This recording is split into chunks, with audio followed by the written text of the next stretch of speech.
Hello and welcome to this August 2019 episode of the Law of Success Mastermind. Now, today's episode is simply about controlling your enthusiasm. We're in Napoleon Hill's Keys to Success, and we are on part 2 of 2. Enthusiasm and the Mastermind Alliance. One of the most important places where your enthusiasm will go to work is in your Mastermind Alliance. If you share your enthusiasm with the other members, you will increase theirs. They, in turn, will be able to feed and support your enthusiasm. Sometimes all members of the group benefit equally from this process, but it is more likely that you, as the leader, will benefit most. The law of increasing returns will reward you for your initial originating enthusiasm in a way that far exceeds either your own contributions or the dividends paid to the other members. Increased enthusiasm in your alliance will mean increased faith as well. With that additional faith will come more insight and your alliance's creativity are discussed in chapter 14. Criticizing without destroying enthusiasm. Sometimes it will be necessary to criticize members of your mastermind alliance or the people working for you who are not carrying their share of the load. You can do this without destroying their enthusiasm if you use a careful process. You must lead your black sheep to admit their mistakes on their own. Here's an example of that process, taught me by Andrew Carnegie.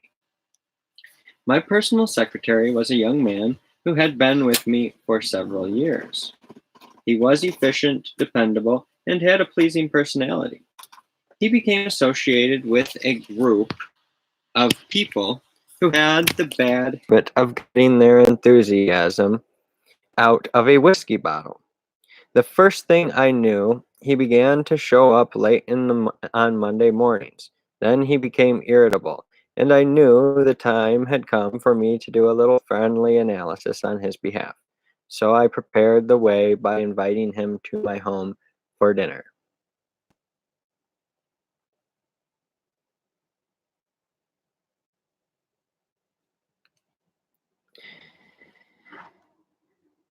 During the meal, we chatted pleasantly about everything except the subject I had in mind discussing with him. After dinner, we went to the library and lit our cigars. The stage was then set, so I began by asking him a few questions. First, I asked him if he believed a man who was a regular drinker should be considered for a promotion, and he replied that he thought not. Then I asked him what he would do if he had in his employ a man so addicted to drink that he could not get to work on time, and he replied that he would probably fire him. By this time he had begun to squirm in his chair, and I waited a while to give him the chance to do some serious thinking. Then I asked him if he thought it might be possible for a sensible man to change his habits in time to save himself from ruin. He waited for a couple minutes before answering, then straightened up, looked me squarely in the eyes, and said, You needn't go any further. I have known for a long time that this hour was coming, and I deeply appreciate your kindness in making it as easy as possible. All I can say is that I have been a fool. But I can change, and I will do so if you bear with me long enough to let me prove it. So he was disciplined, but it was with self-discipline. He took hold of his job with renewed enthusiasm and promoted himself from one position to another until he became manager of one of our largest steel plants. You can see the value and importance of this kind of approach. If Carnegie had angrily confronted this man, no doubt the fellow would have been so ashamed he would have denied any problem. Carnegie could have lost a valuable employee, and the man would have been driven only deeper into his destructive habits. Instead, both men came out ahead. Respect and nurture the enthusiasm others have. It can overcome powerful habits, and from those problems, it will extract benefits beyond your imagination. Enthusiasm changes lives. Another person's enthusiasm was what set me moving toward the success I have attained. That person was my stepmother. I was 9 years old when she entered our home. We lived in poverty in rural Virginia, but she had come from better circumstances and she would not accept our circumstances without protest. My father introduced me to her with these words: I would like you to meet the fellow who is distinguished for being the worst boy in the county and will probably My father introduced me to her with these words: I would like you to meet the fellow who is distinguished for being the worst boy in this county and will probably start throwing rocks at you no later than tomorrow morning. Jeez, oh Pete's. My stepmother walked over to me, tilted my head upward, and looked me right in the eye. Then she looked at my father and replied, You are wrong. This is not the worst boy in the county, but the smartest one who hasn't yet found an outlet for his enthusiasm. Wow.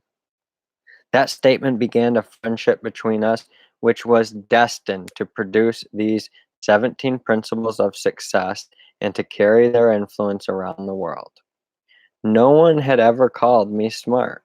My family and neighbors had built me up in my own mind as being a bad boy, and I had done nothing to disappoint them.